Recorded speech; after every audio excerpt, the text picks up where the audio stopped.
So today we are talking about a 37-year-old female who's had an amazing story. So this is definitely one of those client success stories, patient success stories.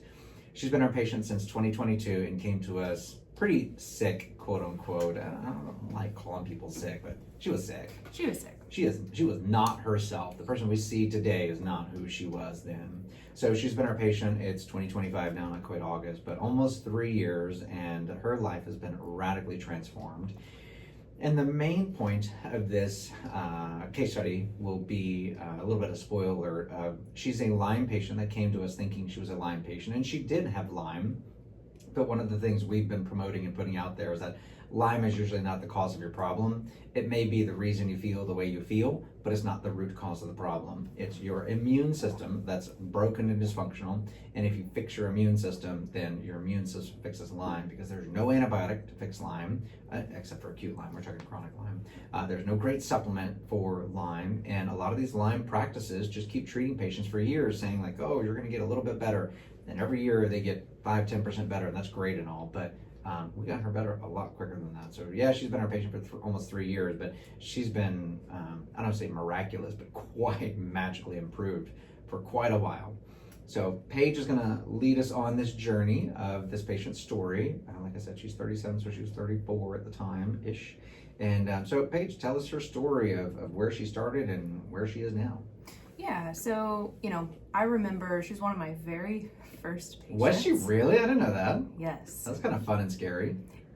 Both. I really... Not very first patient, to clarify. Very first patient at our practice. Oh, yeah. Okay, yeah. Well, I mean, I know this. Yes, back when I first started and was taking on client loads. So just trying to figure out a good If anyone's watched Paige interview, you'll find out was very tumultuous and trial by fire. Yes. Now you may continue. Thank you. Yeah, I don't want to relive that. So I love this person's case because... and her. She's great. And her. Yes. Gosh, you made me lose my train of thought. That was easy.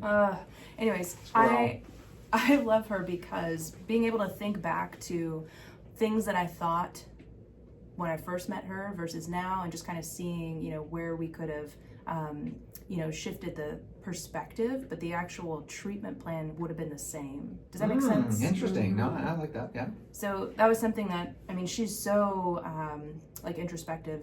She's a therapist. Yeah. So I always think that's interesting when we work with people that, we have them to this standard, but they all need a practitioner too, or a therapist too. And it's hard to therapize yourself. I think it's impossible. I don't know if therapize is a word, but it's I don't think it is, but I like it. It works. Sounds good. Therapize. Okay. Anyway, it's impossible. You can't do that. You shouldn't do that. Agreed. So anyway, she came in and was a mess. It was a straight mess. I said sick, and you say mess. I love it.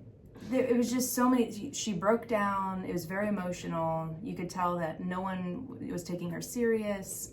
She had all the drive to, get better, but yet no direction. So she started with one of our other nurse practitioners that was very focused on Lyme.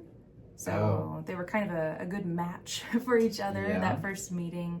So this patient came in and said, I've got chronic Lyme, here's all my old labs, and here's where I'm at. She was having major joint pain. That was one of the big ones. Water retention, lots of swelling in the legs, lymphatic issues. She had a bunch of dental work that was not healing well, so lots of pain, hard time eating anything. So nutrition was tough. And so they just kind of led. To clarify, she did have positive Lyme markers. So once again, we're not denying that she did not have Lyme. Right. We're denying that was the necessary treatment. Okay, and we'll go for Lyme results. So yeah. So as far as backstory that I think would be important, she did have some early trauma. So just leading into that emotional block that we needed some healing with. But she did have an actual tick bite in 2010, created a bullseye rash. So things we don't normally hear. Most Lyme patients, there's only 50% of patients, even diagnosable chronic Lyme patients, have a tick bite. It's pretty interesting. I think it's even less than that have a rash. So if she had the bullseye rash, like you're gonna have a hard time denying that. So symptoms that followed was swelling, fatigue, headaches. She had, of course, I said joint pain already, and some major sciatica back then, and then just a tough time with her hormones. That was on the bottom of the list. 5 root canals. Ooh, she's way too young for one. So when they did the actual, I don't know what you call it, like the composite material or whatever, she had some sort of allergic reaction to it. Oh. So they had to go and redo everything. It was very traumatic. Ugh. So that, she got off birth control at some point in there. So again, she had a lot of things going on. Yeah. And then throw in some mold exposure. That's the last thing on the list, unfortunately. But yeah, so that's kind of her presentation. And so looking at her first labs when she came in to set the stage. I don't know if you have those ready yet or not. No, not yet, no. Okay, well, we'll get Because unfortunately, they sent us the Lyme panel, and then the second time she did it, they sent a brand new one, and their trend is not next to each other. So I'm trying to see if I can find her old version. Oh, okay. Because I know we did the comparison. I think I might have found it. Great. So keep going. I'm going to see if I can find the written on comparison. Well, I made some notes on her initial testing. So the Lyme panel that we're about to look at had some co-infections and Lyme. She also came in with a GI map. So just to overview that, had parasites, a leaky gut marker. So she came in with a GI map, meaning someone had already done it, and yeah, that's what I'm saying. Not what we didn't do that because No. we do GI effects Correct. primarily. Correct. Okay. Yeah, I mean, she was again ready to go with all the tools, but no guidance on anything. So that's just.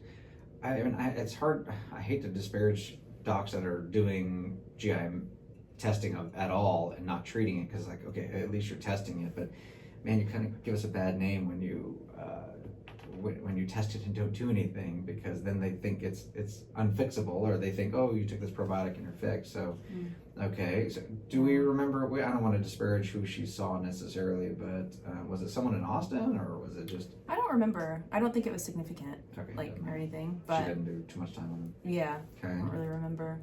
But it was really frustrating. I do actually see that a lot with other patients too, and obviously we do too. Everyone is, they come in and they have all these high fancy labs. Yeah, they spent $1,000 on labs and then what no are you treatment. Gonna do? Oh, well, take your B complex. Yeah. Anyway, it's really frustrating. Treating symptom management with pills, pharmaceuticals with lab treatment with supplements is not functional medicine. No, not at all.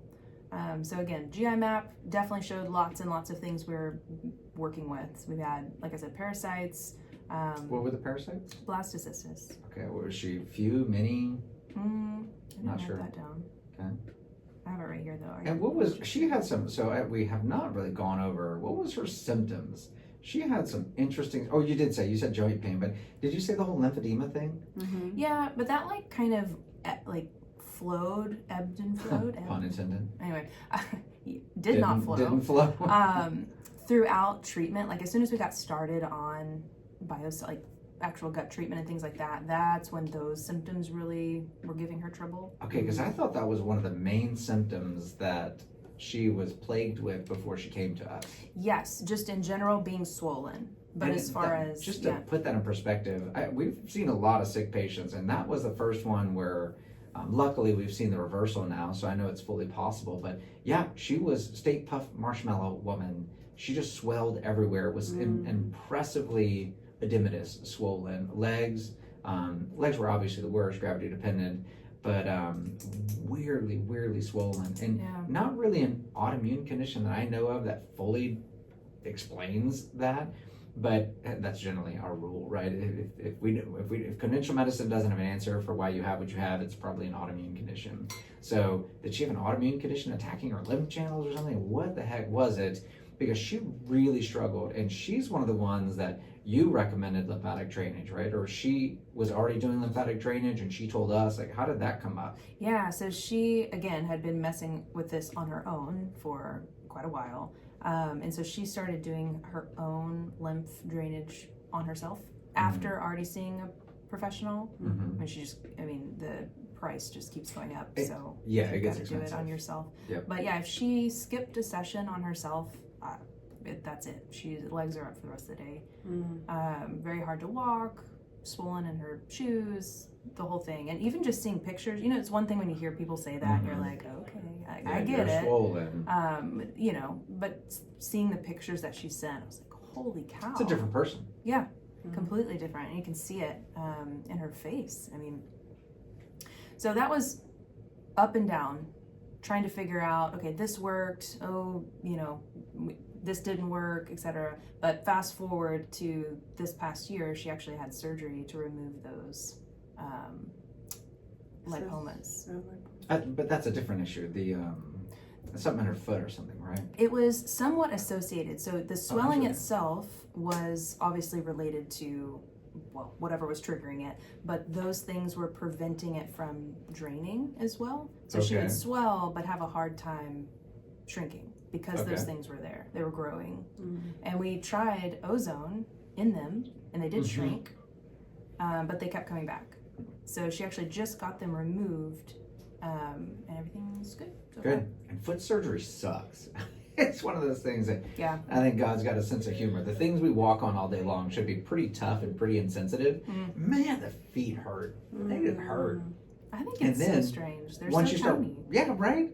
And once you start walking on it, it's like, hello, my entire body weight on this one piece of my body that just got operated on. It's not like a shoulder where you can put in a sling. You're out. Yep. So, okay. Yeah. So we fast forwarded there for a second. Yeah. Going back. I want to go back to her beginning and how we got her, where we got her. So, relative timeline wise, just to put it in my head, because she's been a long time patient, so I can't remember all the details. 3 years. From start of our practice to, let's say, no more lymphedema. Now, I think that will be a chronic struggle for her the rest of her life. But by chronic struggle, I mean like when she gets poisoned with gluten or MSG or something, she's going to struggle with it. On a daily basis, she doesn't really struggle with it. She's mostly in remission. That's correct. Right. Yeah. Like now it's more like, okay, I walked all day and this is the result, but yet it'll go down by tomorrow. Right. Versus before. So when in her journey, how long did that take to significantly put her into remission, quote unquote? Do you remember? For specifically the swelling? For the lymphedema, yeah. I'd say by the time we got through with gut treatment and moved into it, because it was when she was on Equestrian, when she was feeling her best. Interesting. Like her best. She was like, I want to take this forever.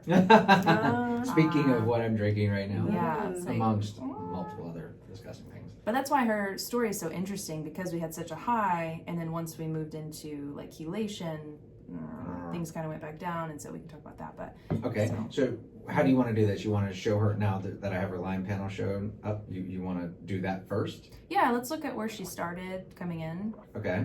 So Lyme. Okay. Now I only have her newest Lyme panel pulled up. That's great. You guys can see that, okay? So this is her newest Lyme panel. So we've done her Lyme panel twice now. I don't know why I'm looking at the TV.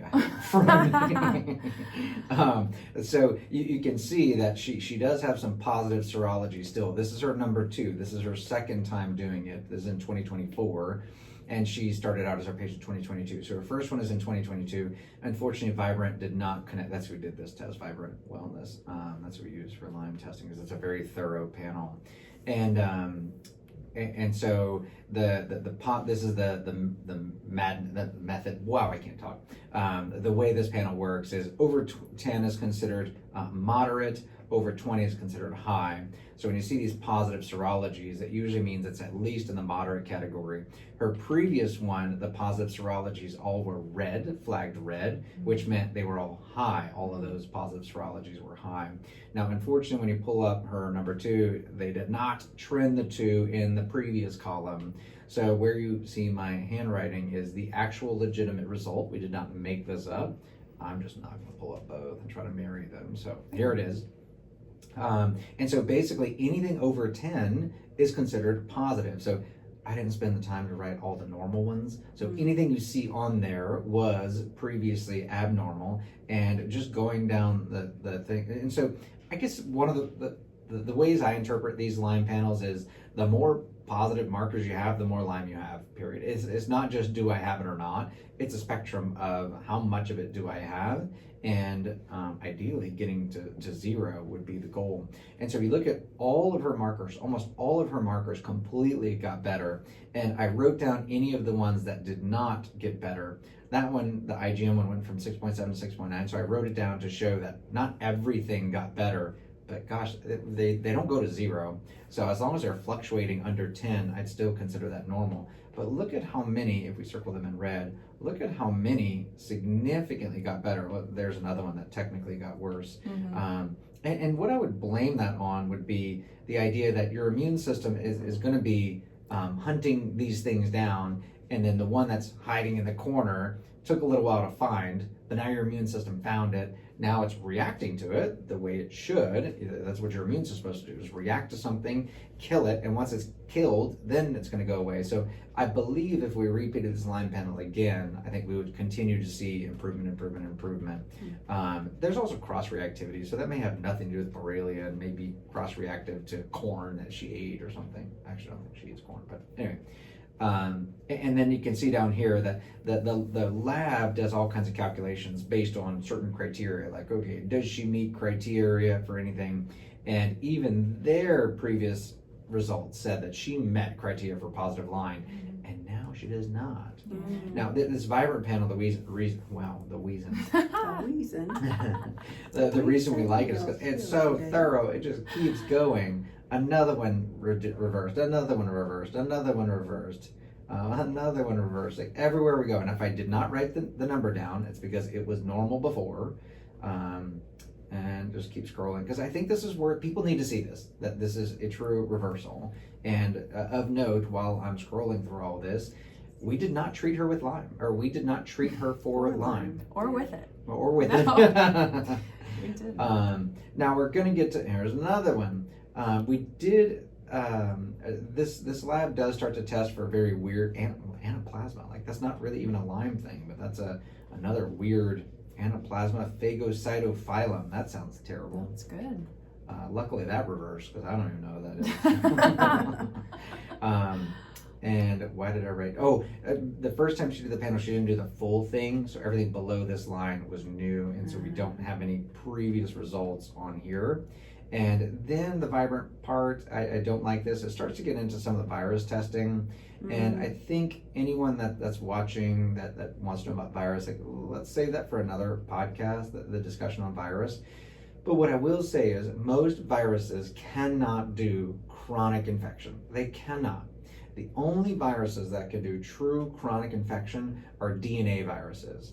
The DNA virus is chronic because it's incorporated into your DNA forever. And if your body decides to transcribe it into mRNA, you now have an active infection again. So the only viruses that can be chronic are DNA viruses. Epstein-Barr, DNA virus. Herpes viruses, DNA virus. Now, I have to asterisk that because long COVID does not follow that trajectory. It's not supposed to be a chronic infection, and they've proven that it lingers. So in my opinion, at this current day, April 10th, 2025, so I may be wrong in the future, but I believe currently that chronic COVID or long COVID is not necessarily chronic COVID as much as it is you never cleared it. You got the infection, it's still cooking inside you, you never mounted an adequate immune response to eradicate it. It did not fully go away and then fully come back. So that's opinion number one, that once it's eradicated, it will not come back. Now you can get a new strain, it's constantly mutating, so you can get a new strain, got that, I'm not denying that. But to have one infection that chronically infects you, I don't agree with, other than your immune system didn't shut it down. Number two opinion on chronic COVID or long COVID is that the COVID infection triggered an autoimmune response, triggered a serious response, killed the bacteria, did something to trigger your disease, symptoms, whatever you have, and now that's gone longer. But you are not necessarily chronically infected with COVID, it's fixed. But now your problem continues. So when you see the Epstein-Barr and stuff, we're not going to talk about it. When you see parvovirus and stuff, I always think of puppies. Yeah. Oh, the poor puppies. HSV, all that. I'm not a big fan of tracking any of those down. It just comes with a panel. So I think that's enough said about the Lyme panel. That's all I wanted to show was before and after that we did fix her Lyme markers, lab proven and symptom clinical proven, without actually treating Lyme. Mic drop. Yep, period. I can't drop the mic. It's actually attached. Yeah, to don't the do stand. that. It's actually very expensive.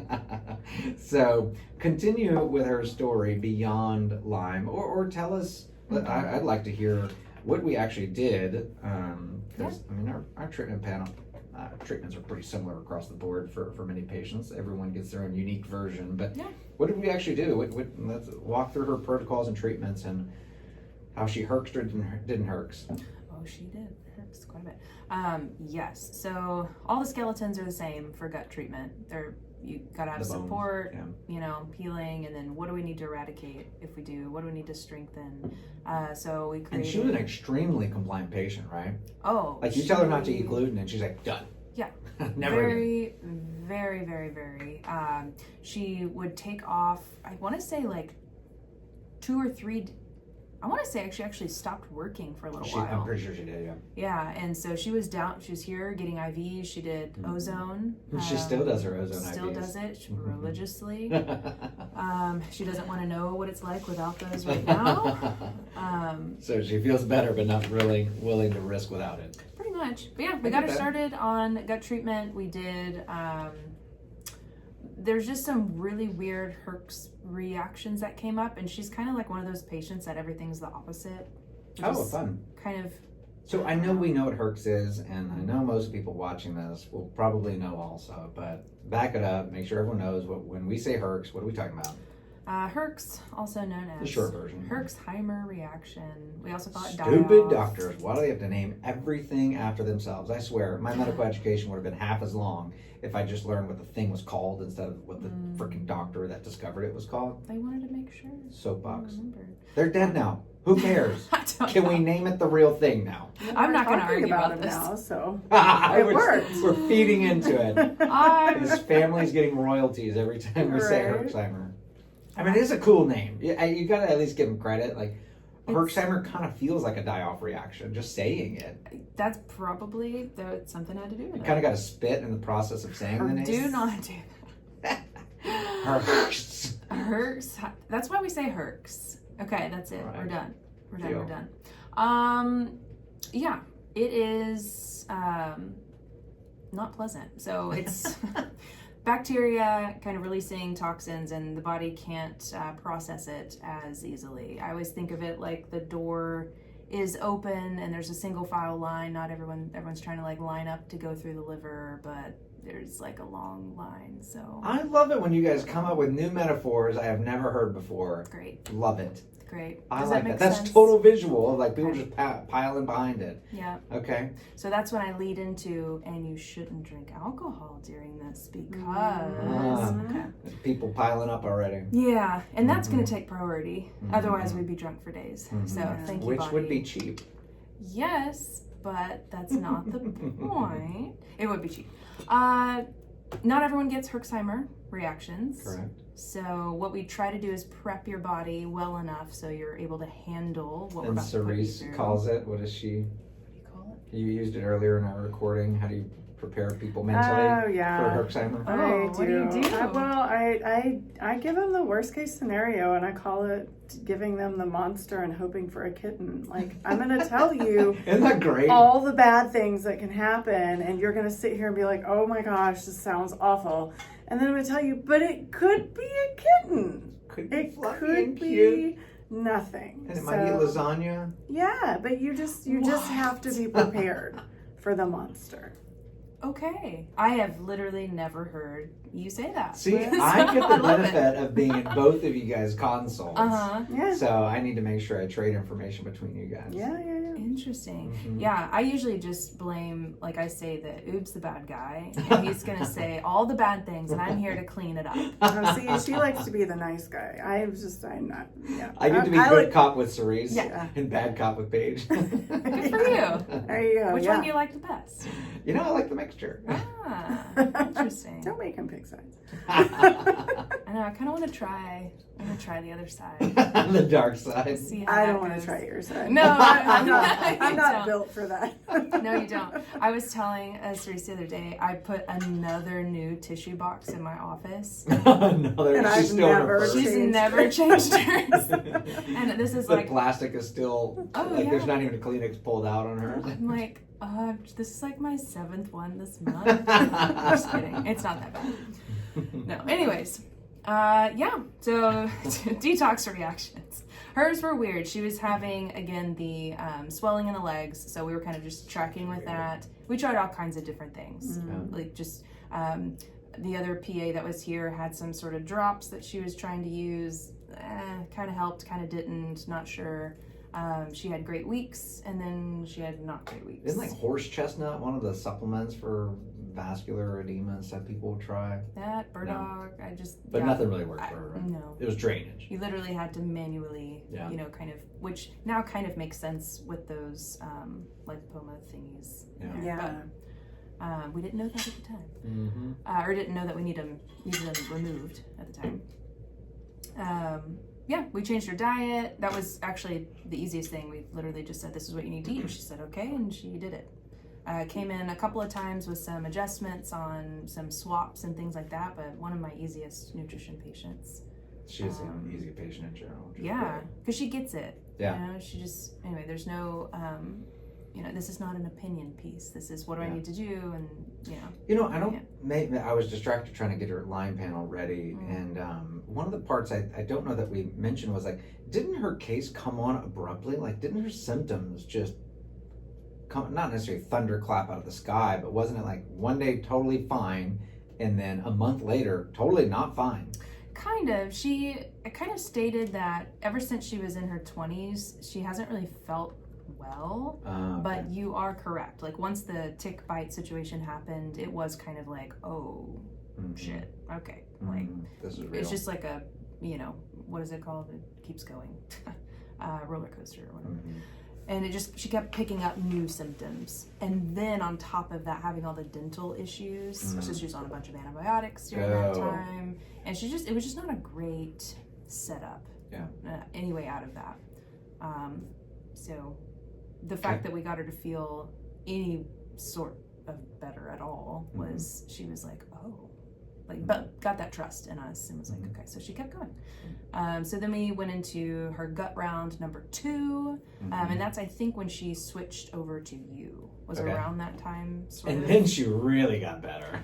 Let's face it. Honestly, yeah, she probably hasn't told you that, but or maybe she has, I don't know. But yeah, so much more things were spelled out in those meetings with you. So there's the reason those practitioners are not with us anymore. Well, it's one thing to just kind of like believe your practitioner and you just kind of do what they say, but when you actually understand what you're doing and how, it really helps. Agreed. Believe it or not. Agreed. And especially someone like her that is willing to learn and like want to understand, like literally dedicating her whole life right now to heal. Yeah. So it was really good. I'm proud of her husband for through the process, being very supportive. And she had just got married. Oh, I didn't know when that. she came to see it. She's like maybe a year married. Man, that's gotta be hard. Like, oh my gosh, what did I just marry? What did I do the rest of my life? Yeah. That's tough. What's funny is he is I've never met now. him. Oh well, he's about to be my patient. Oh, fun! I see him like next week. Yeah, Good. I'm like, oh, okay. I'll cool. need to make sure to shake his hand. Yeah. We did some carb cycling. She was dealing with some weight issues, but we kind of talked about how that kind of, it just is a part of it when it comes to gut treatment. That's the body's not going to release anything until it feels And this is safe weight to. different than the lymphedema. Yeah. Because I mean, obviously, when your legs are tree trunks, you've gained weight. Yeah. So I mean, even going back to her in-body, I was looking at her original in-body. Where is that? That's important because she. Let's see, where is that? I remember, while you're looking for that, I remember seeing her photo that she uploaded, and the photo that she uploaded, because I'm pretty sure that's the same one that's been there for a while on her chart. It is not the woman I saw in front of me. Nope. And now it is. Yeah. It's. I mean, obviously that photo is at least 5 years old or so. So I mean, she's a little older, but no, that's what she looks like now. And she was a bit of a corpse walking around. I mean, she was pleasant and happy, But now that I know the true version of her, you can tell like that is not Yeah. the same person, and we have to keep that in mind when we have crotchety, crabby people Mm-hmm. that are sick. It's we've seen it so many times. Like they come to live and like they were our least favorite patient, and they're like, oh my gosh, I love this. Yeah. person." It is Now hard that they're to alive. remember that Yeah. sometimes, but it is true. I mean, sick people, yeah, they're not going to Yeah. be I'm there. grumpy when I'm sick. Yeah. But she started off at 170. Pounds? Mhm. Jeez, and what is And she now? then, well, we checked back. We need a brand new one, but the Oh, latest one was 137. I was gonna say she's gotta be 130s now, Mm-hmm. and she was 170s. Mm-hmm. Holy cow! Yeah, No, some of that was fluid. a lot of it was. Because she was not. If I had to pick up, I don't think she was fully 170s, but she needed to lose weight. That sounded harsh. You can tell she has lost weight. Maybe that's the way it is. Yeah, I mean, she was very uncomfortable, and based on how she was living, it didn't match. So true. If that's helpful Yeah. at all. I think that I've heard that story so many times when I was in conventional medicine. I'm like, all I eat is salad, and you think, yeah, right, but no, the body is so good at reducing its calorie expenditure that yeah, you're eating 500 calories a day and you're not losing weight. Yeah, that means your body's only burning 500 calories a day. Not that we like to make everything about calories, of course. Cecilia's gonna kill me over there. She might. It's okay. Okay. Yeah, she did really well with that. She's very, very, very in tune with her body. So we did lots of things like cycle syncing and just kind of like, all right, what is your body kind of leaning into right now? And so that was really helpful because I think most people that kind of resist that is where we get into like, I want this to happen so much. I'm like, well, is that what your body is wanting right now? Why are we focused on weight when your gut's a mess? You have parasite. We gotta, what's the big deal here? So she had some acne around that time, like flaring, so we couldn't really pinpoint if that was flaring from biocidin or if that was hormones or if that was just because. And then the urination started happening, like the urgency. I mean, Okay. and so she did lots of trials and kind of pinpointed it down to a certain probiotic and then B12. Every time she got a B12 injection, her urgency increased like a lot. So anyway, we stopped Something you would doing never expect. We did lots of start-stop trials, and it definitely coincided with that, but it could have been anything. No, I mean, when it happens, it's just real for you. Even if we can't explain it, real for you. And there's a couple of probiotics. I think it was like the Therabiotic specifically. And there's another one we tried. I can't remember, but those It wasn't SAC-B? No, Because because she did SAC-B. she did good on SAC-B. Yeah. It wasn't that one. But then, so got all done with gut treatment. She was feeling great, and then we moved into lipid exchange at that point. And she loved that. loved that. The IV lipid exchange or just Equestrian? Oral. Yeah, Equestrian. She frequently does IVs, but her IV is typically a Myers glutathione ozone. That's Yes. her IV, right? That is her combo. Yeah. All right. So she asked kind of how to put all those together, and I guess based on budget and all of that, we ended up sticking with that. But yeah, that's when her puffiness went down, energy. She was like, oh, I am a human. Okay. Is this what other people feel like in their 30s? She was struggling with feeling like she was ADHD, but not sure. She could never focus to sit down, and everything was really hard. So that kind of lifted as well. She didn't come to us with that as a symptom, but kind of realized like this is something I'd like to fix if we can without being on Adderall anymore. And then she did get some reflux from the Equestrian. So we were dealing with that throughout that whole time, which sucked, but that's what it is. Yeah, I mean, luckily she felt really good on it, so it's easier to do something when you're like, okay, I got a little heartburn, but I feel good. So Yeah, it kind of subsided, so luckily it wasn't like the whole time. But so that and was that's great. common. Why you could start a drug in the beginning and feel one way, and 3 months later on the same drug feel better is beyond me. Equestrian is really magical. It is. And so for her, what we kind of did was she was doing so well, we were like, great, let's go ahead and layer in chelation, like at the same time. Yeah. That sounds like a lot. So that like wrecked her. Yeah, it's so weird. And you would think it'd be the other way. If you had asked me to guess, I'd have guessed 10 times wrong that I'd say equestrian would wreck you any day of the week, not chelation. I don't know what it is. I mean, mineral balance, fluid. There's so many theories we could come up with, I guess. And it's not like her metals were so bad that we could say, oh, it's the redistribution of the mercury at 300. That's the problem. I'm actually struggling to pull up her metals right now. It's not one of those. Her metals were, not that bad, I guess. Lead was 4.5. I don't know. On the IV? On the IV, right? Hold on, let me make sure. Yeah, mine's not pulling up. Yeah, IV provoked. So. That wasn't the highest one though, right? Now here we go. Yeah, the highest one was 10 at 22. Oh, 10 at 22, okay. Okay. So I mean, again, not crazy levels of metals to say, oh, that's why you felt bad. It's just. But she wanted them out, rightfully so. I mean, and she was doing pill chelation. Yes. So that's always the sticking point. Almost everyone that does IV chelation is totally fine.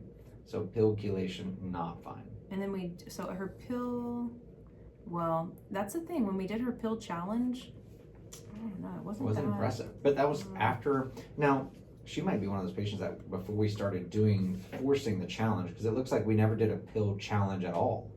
Yes, we did. We did? Oh, no, we didn't. You're right. So we just did after 36. You're right. We retested. So she really needs at some point another IV challenge to make sure that it is actually lower.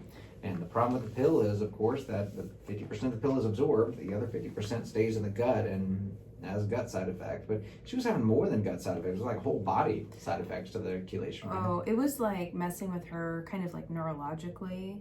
So she would have like restless leg. Like that.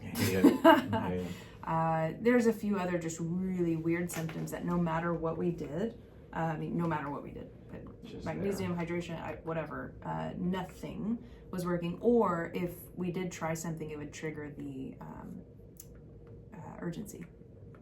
Another irritating symptom. Yeah, so she's getting really, really down. That's when we did her Nutrival after she completed her 6 cans of Equestrian, and she had more to go. She had more to go, and that was a bummer for her because it just felt like, okay, I've been doing this for so long. So, and when you've got such a motivated patient, that's when you sometimes have to take slow them down and say, look, you've got to remember that you got sick and you are better now. And so what if this stuff is still in you? So what if it takes 10 more years, 20 more years to get out of you?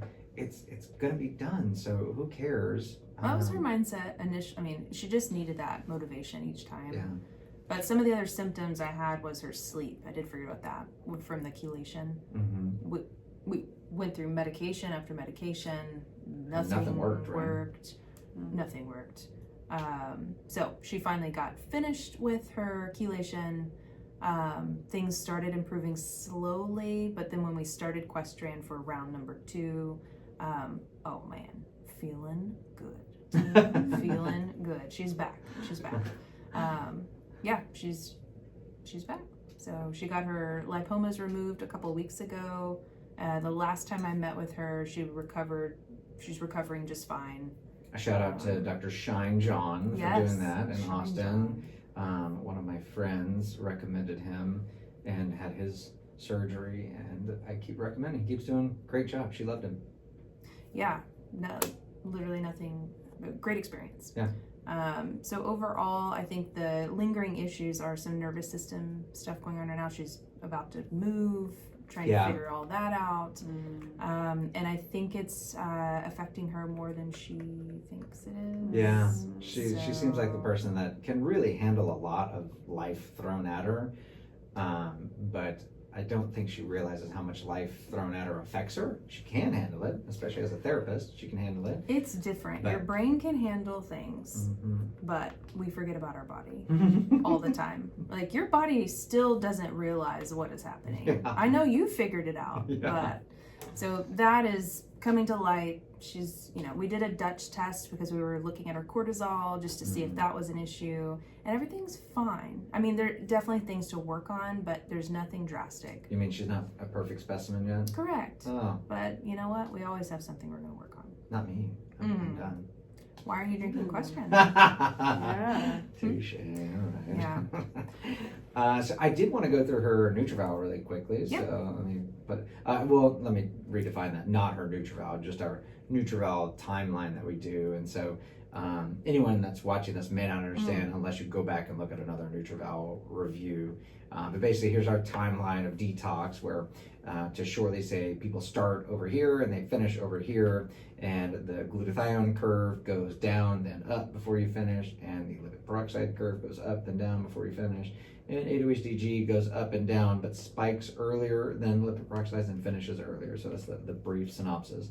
So we plot her numbers on it. The first NutriVal was 2023.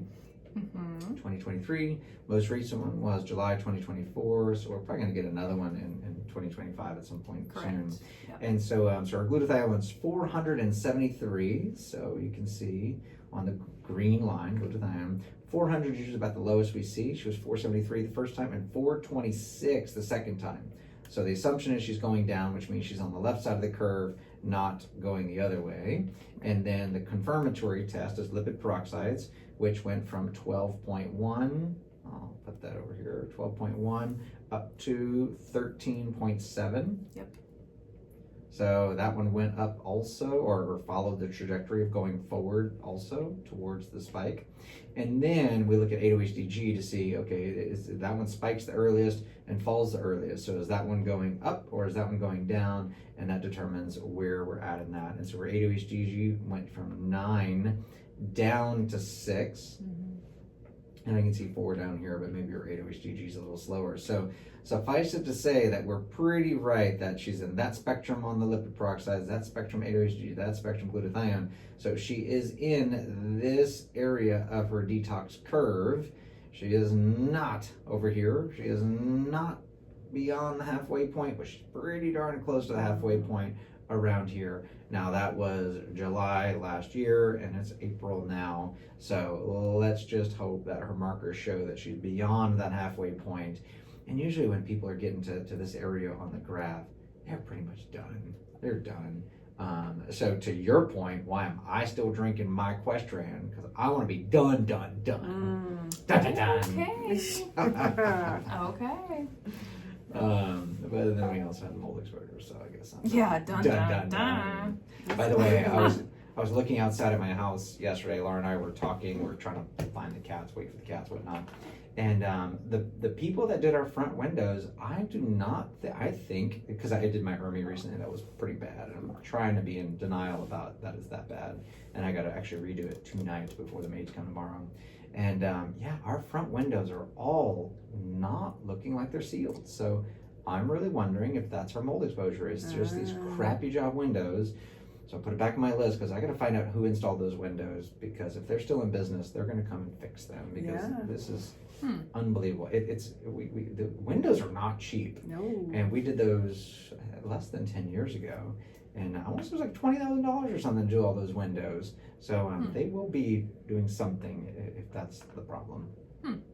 Anyway, I digress.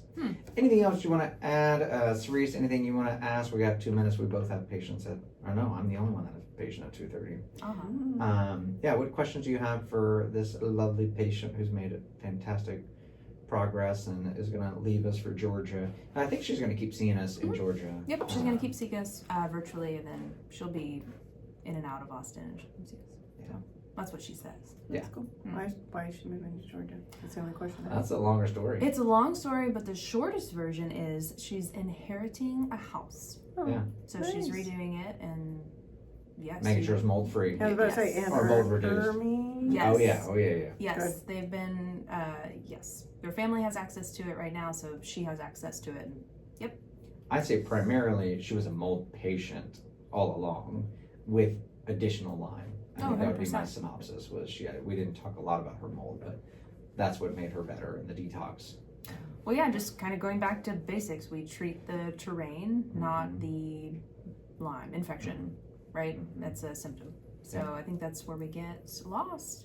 Got to stay zoomed out. Yep. All right. Well, thank you, Paige. That was a wonderful synopsis and quite a pleasant case, not a challenging head bashing against the wall. What are we going to do with this patient? Pretty much. It's a swing and a home run. Yeah. We nailed it. Mm-hmm. All right, good work. Thank you guys. Bye. Bye.